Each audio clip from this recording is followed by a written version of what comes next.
안녕하세요, 훈입니다. 금요일 미국장은 아직도 인플레이션 우려에 좋지 않게 마감이 됐습니다. 코스닥은 또 한 번, 그 나스닥은 또 한 번 1%대 하락을 하면서 하락이 진정되지 않았죠. 하지만 그 우리나라 증시는 금요일날 일단 반등은 해놓은 상황이죠.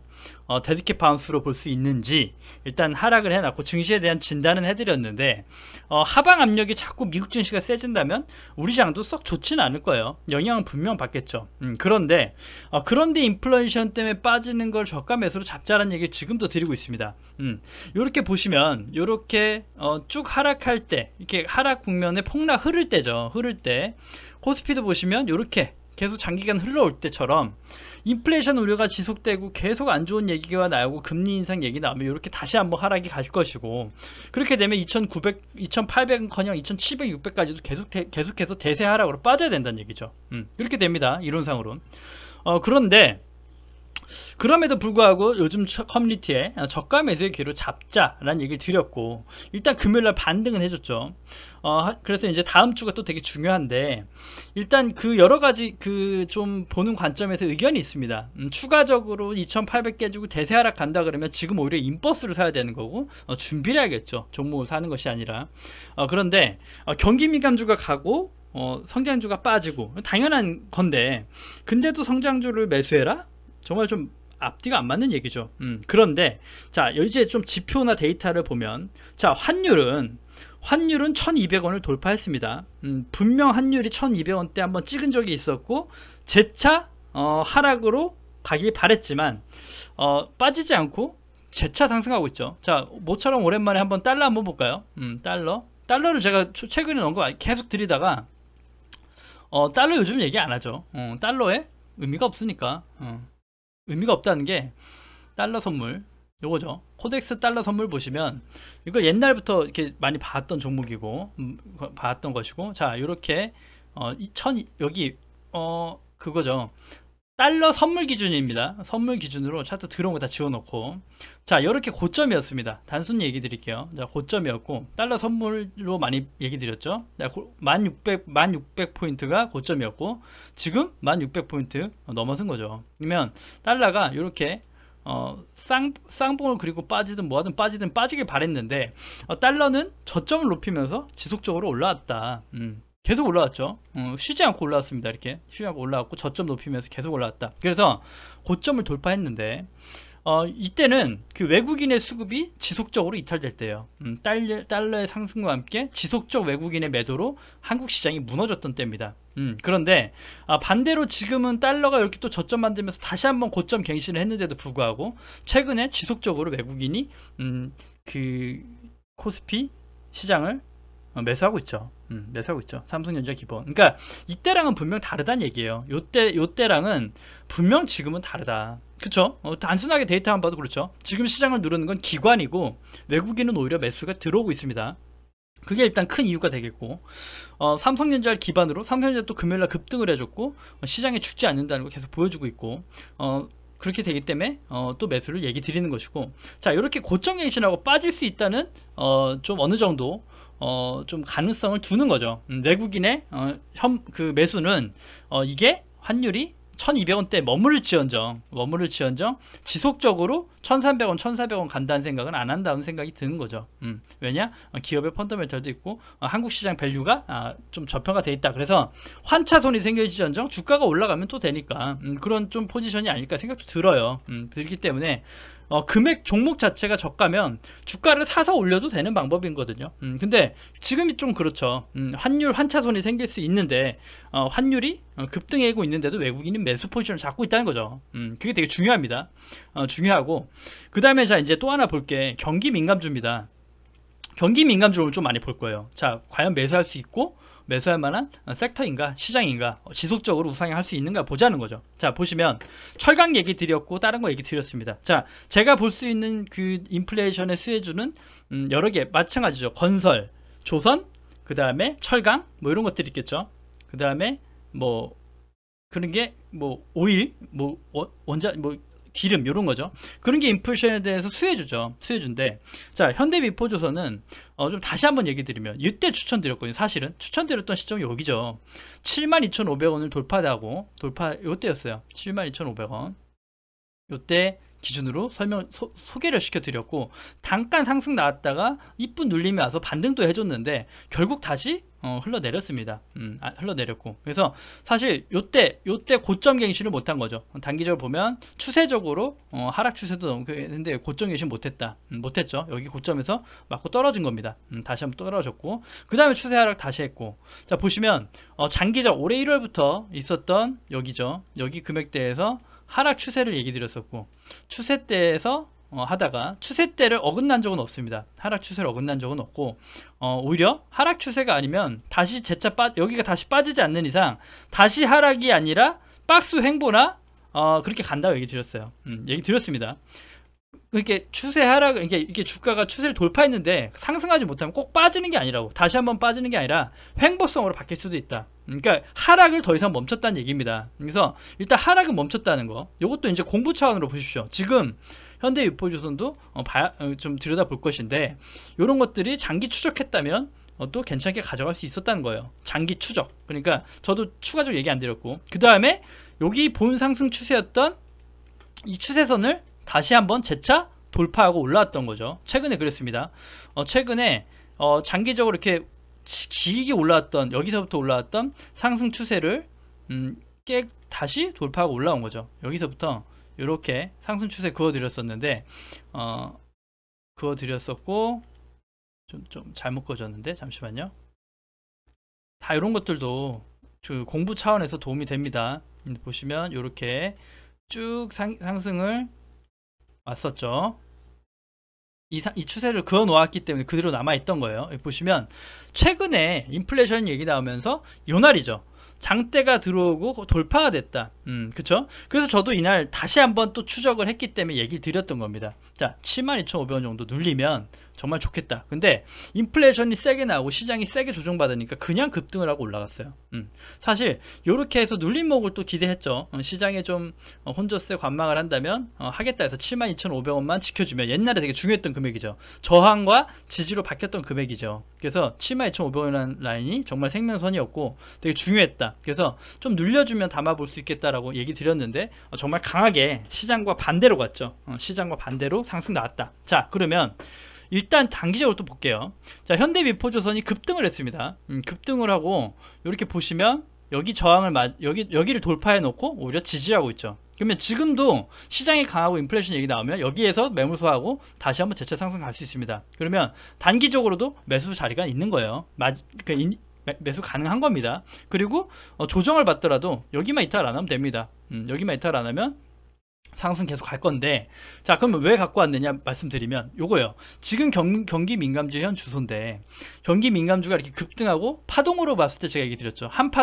한파동이 지금 나온 겁니다. 나왔고 아직 끝나지 않았지만 한파동이 형성된 겁니다. 그러면 한파동이 나오고 더 상승 갈 수도 있어요. 갈 수 있고 할 수 있는데, 오히려 눌릴 때 경기민감주를 다시 매수 관점 봐야 되는 것이고, 매수했을 때 이 79,000에 지켜져야 되는 겁니다. 지금 지켜주고 버텨주고 있죠. 그래서 여기 안에서 지지를 하면서 가고 있기 때문에 경기민감주를 지금도 나 갖고 싶고 인플레이션 때문에 사고 싶다 그러면 79,000원 여기만 지켜주면 됩니다. 이렇게 보시면 돼요. 그런데 자, 파동 한번 하고 조정을 하고 있다. 그럼 조정한다는 건 뭡니까? 조정하면서 한다 그러는 건 반대로 빠졌던 성장주들이 바닥을 다지고 다시 반등을 노릴 수 있는 자리인 거예요.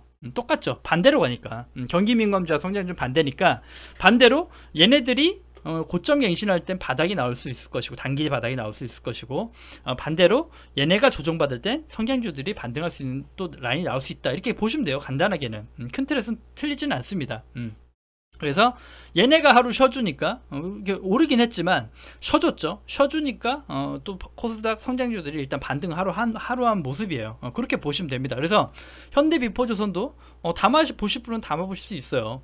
있어요. 충분히 가능합니다. 그래서 그 인플레이션 얘기가 끝나지 않고 계속적으로 간다면, 그런데 지금 당장도 금액적으로 그렇게 썩 매수하기 좋은 맥점은 아니라는 거죠. 조정 시에 매수 관점이니까 여기 79,000원이나 여기 치마 2,500원 정도를 그어놓고 대응하셔야 된다는 거죠. 추세가 자꾸 올라오니까 추세를 보시든 그렇게 봐셔야 된다. 그래서 일단 현 미포에서는 그렇고, 자, 또 하나 갖고 온 게 HSD 엔진입니다. 같이 마찬가지죠. 마찬가지로 전 고점을 돌파해 준 겁니다. 얘도 이제 친환경 그 엔진을 만드는 조선 선박에 들어가는 엔진을 만드는 회사이기 때문에 그 조선주가 올라가고 성장한다면 같이 올라가요. 그 코스닥 종목이고, 이 친구도 굉장히 또 이게 크게 이쁘게 상승 나왔던 종목입니다. 그래서 이런 거 같이 보시면 돼요. 경기민감주 보고 싶은데 코스닥 종목 중에는 HSD 엔진이라는 게 있다. 우리나라엔 거의 독보적 기업이다 라고 보시면 되는데, 워낙 좀 소형회사다 보니까 부채 비율도 있고 그런 것들은 감안하셔야 되는 거고.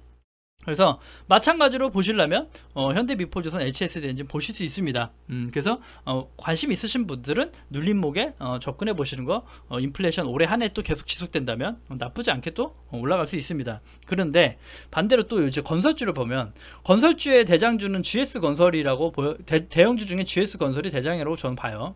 자, GS건설 보면 경기민감주가 어떤 형태인가 보면 GS건설은 많이 올라와줬죠. 반등해주고 올라왔다. 이때는 시장의 바닥이었지, 요때 인플레이션 얘기는 없었던 것이고, 최근에 이게 인플레이션 얘기하면서 올라온 그 수치입니다. 거래량도 들어오면서 나름 올라가고 있죠. 하지만 되게 그 가격 성장이 12%, 그러니까 굳이 말씀드리면 한 요 정도 올라온 거거든요. 그러니까 좀 조선주가 확실히, 그러니까 그 건설주가 확실히 좀 무겁다는 건 보이죠. 무거워요. 건설주 자체가 가벼운 종목은 아닙니다. 그래서 분명 또 관심 가지실 수 있어요. 건설주 GS건설 같은 경우 여기가 이탈 안 하면 됩니다. 42,000원 정도가 지켜주면 가장 좋은데, 42,000원짜리가 옛날부터 되게 중요했던 자리입니다. 여기서부터 추천드렸던 때도 그랬고, 여기 박스 하단도 42,000원대였고 되게 중요한 자리다. 그래서 42,000원 지켜주는 게 가장 중요하겠고, 마찬가지로 단기적이지만 상승 파동이죠. 하나의 상승 파동. 그래서 눌림목 조정만 매수가 가능합니다. 그래서 경기민감주에 지속적 투자를 하시고 싶은 분은 이렇게 눌림목에 접근하시면 됩니다. 그렇죠. 그리고 자, 다음 보시면 현대건설이고, 현대건설 한번 차트 봐볼까요? 현대건설은 정말 뭐지? 인플레이션에 오른 게 별로 없네 이렇게 느끼실 수 있어요. 이렇게 요거밖에 안 올랐죠.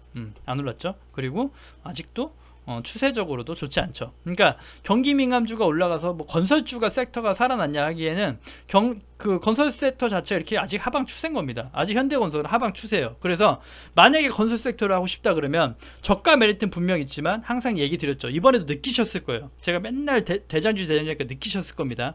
정말 경기민감주 하고 싶으시면 대장주 하십시오.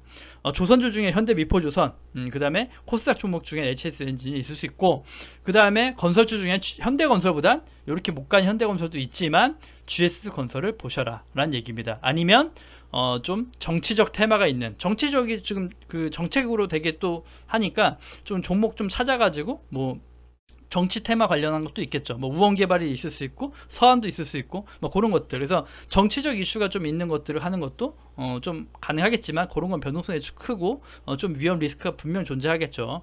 그래서 경기민감 현대건설 보시면 아직 뭐가 오른 것도 없어요. 오른 것도 없고, 그 다음에 또 대표적인 게 자동차죠. 자동차인데 현대 모비스가 최근에 또 엄청나게 급등세를 보이고 올라오고 있습니다. 그래서 단기적, 얘도 이제 보시면 요게 예전부터 많이 추천을 했던 적이 있기 때문에, 이렇게 장기적으로 추세 하락을 그었을 때, 추세 하락이었죠. 그러니까 추세 하락으로 장기 하락 섹터였던 거죠. 장기 하락. 그래서 보시면 이렇게 쭉 그어 보면 장기 하락을 끝내고 다시 여기 박스권, 이렇게 박스권으로 가고 있는 거죠. 그래서 박스권 상단을 최근에 돌파한 거예요. 그래서 얘는 오히려 지금은 매수 안 되죠. 돌파 매매로 봐야 됩니다. 돌파 매매에서 오히려 현대모비스를 좀 매수하시려면 좀 시간이 지나고 278,000원이 돌파되고 여기가 지지되는 데 체크해 봐야 되고, 그렇지 않다 그러면 오히려 여기에서의 또 추가 눌림을 보셔야 되는데, 지금 매수 자리는 좀 애매하죠. 그리고 현대모비스가 경기 민감주로 올라온 것이냐는 아니라는 거예요. 그걸 아셔야 돼요. 그러니까 경기 민감주로 현대모비스가 급등을 한 거면 보실 수 있는데, 얘는 이제 그 사실 현대차 그룹의 어떻게 보면 지주회사란 말이죠. 그렇기 때문에 이번에 블록딜을 하고 지배구조 얘기를 예전에 드린 적이 있는데, 지배구조 개편 때문에 그 물량이 나왔고, 그 물량을 이제 사모펀드가 매수하면서 급등이 나온 겁니다. 그래서 앞으로도 좀 주가를 하방으로 누를 수 있는 거는 조금 어느 정도는 덜어낸 건 맞아요. 그래서 이렇게 추세를 보고 대응하셔야 되는데 매수 자리는 아니죠. 애매하죠. 애매합니다. 지금 하면 어중간하면 바로 물리는 자리. 그럼 현대차를 한번 볼까요? 경기민감주인 현대차를 보시면 오른 게 없어요. 딱히 오른 게 없고 딱히 오른 게 없어요. 진짜로. 그러니까 경기 민감주로서 올랐나 보면 오른 게 없다는 얘기죠. 경기 민감 섹터의 대표 주자인데 오르지 않았다. 사실 성장주의 모습도 있기 때문에 그럴 수도 있고. 근데 현대차를, 기아차를 제가 최근에 구독자, 애청자분한테도 추천드리고 좋다, 뭐 묻어가다, 뭐 좋은 종목의 얘기를 했는데 근데 최근에 또 안 좋게 또 의견을 바꿨죠. 그 이유가 사실은 그 현대차의 주가를 누르는 거는 차량용 반도체 부족이었어요. 부족이었기 때문에 반도체 공급이 해결되고 반도체 공급난이 해결되고 한다 그러면 전기차 시장의 새로운 이제 시작점이라 이거죠. 그래서 장기적으로 우상할 수 있는 섹터다라고 보는데 그러기엔 또 노조가 너무 세요. 정말 강성 노조죠. 그래서 노조가 주가를 누르네. 근데 요거는 해결될 방법이 없어요. 그래서 현대차, 기아차보다는 이왕이면 좀 그 밑에 좀 작은 종목들이 좀 낫다라고 본 거죠. 만도나 뭐 아니면 뭐 그런 것들이 낫지 않나, 차라리 그렇게 낫지 않나. 근데 그런 것들도 딱히 오른 거 없습니다. 경기 민감주임에도 불구하고 오른 게 없다. 뭐 성장주로서 되어 있는 건지 모르겠는데 오른 게 없다. 그렇게 보시면 될 것 같고, 보시면 지금도 매수하실 수는 있어요. 현대차 매수 관점 가능하고 한데 또 장기 이게 박스 그리고 있고, 보시면 또 하나 얘기를 드리면, 자, 현대차가 주가가 왜 이렇게 못 가는가 라고 보시면 이게 주가가 영업이익도 잘 나왔고 엄청 잘 나왔는데 이런 얘기를 자꾸 하시는데 그게 접근 방법이 틀린 거거든요. 보시면 현대차는 요렇게 주가가 8만원 9만원 하다가 요렇게 20만원까지 30만원까지 올랐습니다. 올랐던 건 올해 영업이익이 엄청나게 좋을 것 같고 성장주고 전기차로서의 시장으로 영업이익이나 매출이 엄청나게 늘어났죠. 그렇기 때문에 주가가 이미 선반영해서 오른 겁니다. 그런데 올해 한 해 2022년에는 여기 이만큼 올랐던 성장치만큼 더 오른다는 계산이 없어요. 오히려 차 생산량이 줄고 크게 영업이익은 유지가 되긴 하겠지만 폭발적으로 늘어난다는 아니란 말이에요. 그렇기 때문에 주가가 올라가는 데는 어느 정도 제한적일 수 있다. 그래서 2023년, 2024년에 앞으로 또 이제 해소되고 좋아진다는 펀더멘탈이 생기면 다시 한번 재차 상승이 나갈 겁니다. 하지만 시기가 좀 미뤄진 게 아닌가 해서 급할 거 없다는 관점이지 안 좋다는 건 아니에요. 분명 가긴 갈 겁니다. 시기가 좀 늦춰지고 지지부진해지는 건 아닌가. 그래서 호흡차인데 내가 정말 장기 투자고 성장을 같이 바라보겠다고 하면 쌀 때 계속 사시는 거 맞아요. 맞는데 단기간에 이쁘게 수익을 안겨드릴 수 있다는 자신은 없기 때문에 일단 좀 덮어놓은 겁니다.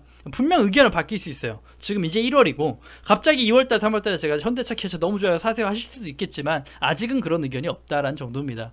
그렇게 보시면 될 것 같고, 다음에 S-오일이고요. S-오일이 이제 기름이죠. 원유 가격이 급등하고 있고, 원유 가격이 급등은 항상 인플레이션에 대한 공포였고 그랬단 말이죠. 그래서 계속 또 원유 가격이 오르고 있고, 그런데 예전에 일단 오를 때 이미 10만원 돌파했던 종목이란 얘기죠. 10만원 돌파를 했어요. 이 힘들었던 구간을 돌파했다는 얘기죠. 10만원대 돌파해가지고 하다가 바로 지지 못하고 다시 한번 대세 하락으로 흘렀던 거죠. 그리고 나서 재차 다시 한번 올려주고 있습니다. 분명 원유 가격이 급등하면 좀 더 오르긴 할 건데, 사실 이런 종목 우리나라에서는 이 원유 쪽에, 이 오일 쪽에 투자하기엔 정말 메리트는 없다고 봐요. 정말 오를 폭이 크진 않고 직접적 수혜를 입지 않기 때문에 급등하기가 쉽지 않기 때문에 장기 우상 종목으로 보지 않는다는 거죠. 그렇기 때문에 오일도 꽝. 그렇게 되다 보면 경기 민감주가 오히려 되게 매력적인 섹터인가 시장인가라고 보기에는 어떻게 보면 지금 시장을 방어할 정도가 아닌가. 그래서 우리가 올해 내년 장기적으로 크게 장기 투자를 할 수 있는 섹터 종목은 아니다라고 보는 거죠. 그렇기 때문에 경기 민감주도 물론 상승 나오고 뭐 5%, 10%, 30%까지 나올 수 있습니다. 그래서 충분히 싸게 사놓은 것들은 수익 내면 되지만 신규 종목들도 시장의 흐름을 보면서 투자해야 되는 것이고, 맞게끔 잘 종목을 선별하시면 될 것 같아요. 그래서 그나마 경기 민감주 중에 지금 시장이 움직여진 건 조선주가 아닐까 싶어서 조선주의 누른목 정도에는 이 인플레이션에 대한 좀 수혜주로 가져갈 수 있지 않나 정도로 보여집니다. 뭐 자동차는 부담은 없지만 큰 상승은 쉽지 않지 않나라는 생각이 들고요. 그렇게 보여지고요. 건설주는 정책주로 분명 좋아질 수 있습니다. 하지만 얘도 이제 마찬가지로 장기 악성 매물이 많이 쌓여버렸어요. 시장이 안 좋으면서 경기 민감주 건설주 섹터가 좋다고 저도 얘기한 적이 있는데, 코로나가 장기화되고 하면서 악성 매물이 너무 쌓여버려가지고 정말 시장에서 주목받지 않으면 이 하락 추세를 뚫고 올라가기 쉽지 않겠다라는 생각은 듭니다. 그래서 그렇고, 자 그러면 다시 한번 또 우리가 봤던 관심 섹터를 보면, 자 인포뱅크고, 애청자 한 분이 자율주행이 못 갔네요 라고 얘기 드렸어요. 그러니까 로봇주는 확실히 강했어요. 오히려 그 자동차 얘기는 안 하고 이번에 말씀드렸던 행사에서도 로봇 얘기만 하니까 로봇만 급등 나왔습니다. 그래서 맨날 봤던, 역시나 이제 대장이라고 얘기 드렸던 유진 로봇이 유진 로봇이 급등했죠. 물려도 이런 거 해야 된다 얘기 들었는데, 유진 로봇 맥점은 안 왔지만 급등을 해버렸고, 로봇주가 정말 강하게 핫한 거죠. 이제 좀 따라가기도 힘들죠 이제는. 그 다음에 인포뱅크가 자율주행인데, 자율주행 쪽도 아직 괜찮다는 거죠. 얘는 그 시장 하락 속에서도 쭉쭉쭉 빠져주고, 여기에 대한 차익 실현이 나와주겠으면 했는데 안 나왔어요. 그래서 조심스럽긴 합니다. 왜냐, 언제든 이 매물이 쏟아질 수는 있다. 하지만 추세적으로 또 얼마든지 파동을 이으면서 갈 수 있는 섹터군이니까 자율주행 섹터 지금도 좋아 보이고, 그래서 오히려 인플레이션 악재로 이런 것들이 추가적으로 하락이 더 나온다면 자율주행 대장인 인포뱅크도 지속관심 괜찮다, 싸게 모아보는 거 괜찮다 생각이 들고요. 칩스앤미디어가 2등주 정도 얘기했던 종목인데 오히려 강하게 또 반등해줬죠. 22,500원, 얘도 22,500원 정도 이 금액이거든요. 22,500원 정도가 되게 중요한 금액대다 해서 여기가 1차 금액이고, 추세 하락, 이 상승폭에 대한 파동의 조정이 나온다 그러면 더 저가도 메리트가 있고 가져갈 만한 섹터다라고 얘기 드렸단 말이죠. 그래서 분할로 가져갈 수도 있고, 이런 것들 자율주행 섹터 아직 죽지 않았지 않나. 그래서 매물도 쏟아지지 않았고, 오히려 많이 좀 인플레이션 악재로 빠진다면, 오히려 공포로 빠진다면 이런 것들이 더 빨리 튀어 올라준다는 거죠.